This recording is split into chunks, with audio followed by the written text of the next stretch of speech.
আসসালামু আলাইকুম। বাংলাদেশ বেতার, গোপালগঞ্জ। খবর পড়ছি শিফাত রাকা। আসন্ন গণভোট ও ত্রয়োদশ জাতীয় সংসদ নির্বাচন উপলক্ষে বাংলাদেশ বেতার গোপালগঞ্জ কর্তৃক আয়োজিত কমিউনিটি ব্রডকাস্ট অনুষ্ঠিত হয়েছে। গতকাল বিকেলে জেলা শিল্পকলা একাডেমির হলরুমে এ অনুষ্ঠানের আয়োজন করা হয়। বাংলাদেশ বেতার গোপালগঞ্জ কেন্দ্রের আঞ্চলিক পরিচালক মোহাম্মদ জলিলুল হকের সভাপতিত্বে অনুষ্ঠানে প্রধান অতিথি হিসেবে উপস্থিত ছিলেন অতিরিক্ত জেলা প্রশাসক সার্বিক এস তারেক সুলতান। এছাড়াও বিশেষ অতিথি হিসেবে উপস্থিত ছিলেন অতিরিক্ত পুলিশ সুপার সাখাওয়াত হোসেন সেন্টু এবং জেলা নির্বাচন কর্মকর্তা অলিউল ইসলাম। অনুষ্ঠান শেষে এক মনোজ্ঞ সাংস্কৃতিক পরিবেশনা অনুষ্ঠিত হয়। এতে বাংলাদেশ বেতার গোপালগঞ্জ কেন্দ্রের কর্মকর্তা কর্মচারী, ঘোষক সহ বিভিন্ন শ্রেণী পেশার মানুষ ও সংবাদকর্মীরা উপস্থিত ছিলেন।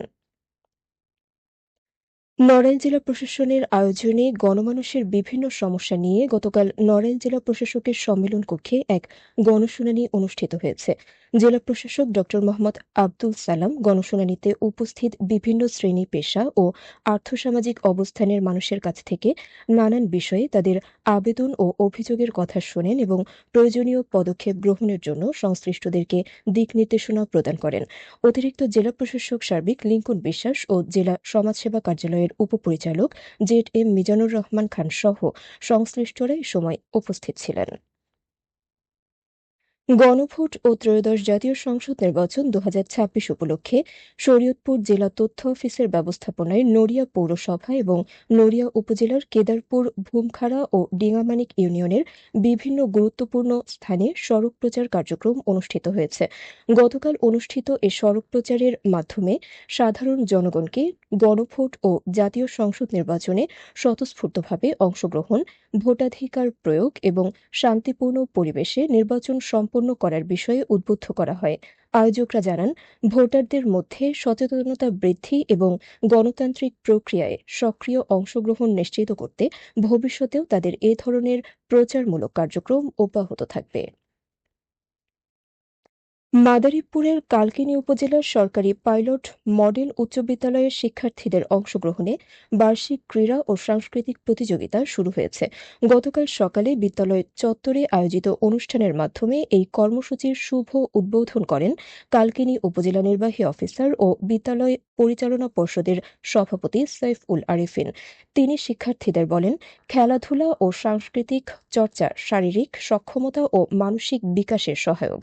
বিদ্যালয়ের ভারপ্রাপ্ত প্রধান শিক্ষক মিয়া মোহাম্মদ আব্দুল কাইয়ুমের সভাপতিত্বে অনুষ্ঠানে উপস্থিত ছিলেন উপজেলা মাধ্যমিক শিক্ষা কর্মকর্তা মোহাম্মদ আশরাফুজ্জামান, বিদ্যালয়ের শিক্ষক, শিক্ষার্থী, অভিভাবক ও স্থানীয় গণ্যমান্য ব্যক্তিবর্গ।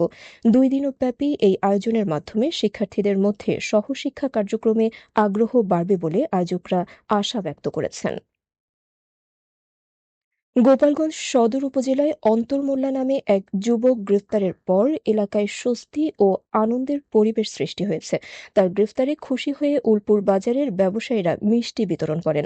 গতকাল সকালে গোপালগঞ্জ থানার বৌতলী তদন্ত কেন্দ্র পুলিশ তাকে উলপুর ইউনিয়নের রাউতখামার গ্রাম থেকে গ্রেফতার করে। বৌতলী তদন্ত কেন্দ্রের ইনচার্জ মোল্লা আফজাল হোসেন এ বিষয়টি নিশ্চিত করেছেন। পুলিশ জানায়, গত ৫ আগস্টের পর থেকে তিনি উলপুর বাজারের ব্যবসায়ী ও আশেপাশের এলাকার বাসিন্দাদের হয়রানি ও চাঁদাবাজির মাধ্যমে অতিষ্ঠ করে তুলছিলেন। গোপালগঞ্জ থানার এসআই আবুল কালাম জানান, অন্তর মোল্লা গোপালগঞ্জ ও যাত্রাবাড়ী থানার একাধিক মামলার আসামি। এছাড়া গত ১৬ জুলাই গোপালগঞ্জে এনসিপির সভাস্থলে হামলার ঘটনায় সন্ত্রাস বিরোধী আইনে দায়ের করা মামলায় তাকে আদালতের মাধ্যমে জেলহাজতে পাঠানো হয়েছে।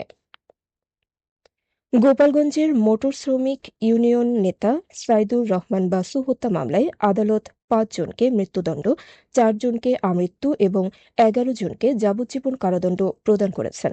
রায় ঘোষণার পর নিহতের বাড়িতে নিরাপত্তা জোরদার করা হয়েছে। গতকাল সকালে ঢাকা দ্রুত বিচার ট্রাইব্যুনাল ১ এর বিচারক মোহাম্মদ রহিবুল ইসলাম এ রায় ঘোষণা করেন।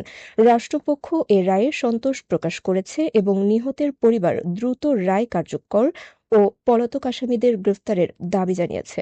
মামলা সূত্রে জানা যায়, ২০১৬ সালের ১৭ ফেব্রুয়ারি রাতে গোপালগঞ্জ শহরের কুয়াডাঙ্গা মোটর শ্রমিক ইউনিয়নের কার্যালয় থেকে বাড়ি ফেরার পথে বাসুর ওপর হামলা চালানো হয়। পরে গুরুতর আহত অবস্থায় পরদিন রাজধানীর একটি পঙ্গু হাসপাতালে চিকিৎসাধীন অবস্থায় তিনি মারা যান। সবশেষে আবহাওয়া।